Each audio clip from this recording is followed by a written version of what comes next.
Hi everybody, I'm going to show you how to work a knitted cast on worked purlwise. So normally with a knitted cast on you would knit into the first stitch and then turn your loop of yarn and put it back on your stitch. That's a knitted cast on. I'm going to show you how to work a knitted cast on purlwise. Okay, so it's essentially the same thing except you purl into the first stitch. You don't take the first stitch off your needle. You pull your loop of yarn out quite long. I like to have a decent length on my loop that I've pulled out.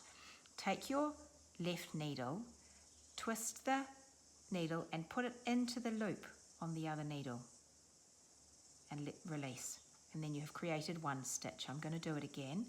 Purl into the first stitch on your needle. Pull the loop of yarn out. Twist that stitch. Put your left needle into that loop and back again. I'll do it another time.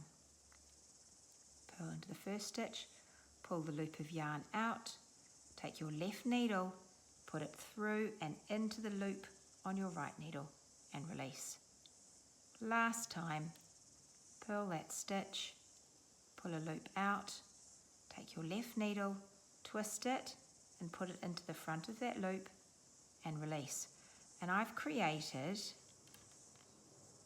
that's the first stitch I purled into, created 1, 2, 3, 4 extra stitches.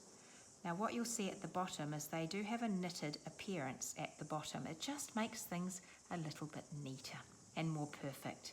And when you come back, you can knit into them as normal. And you'll see everything just looks really neat and tidy.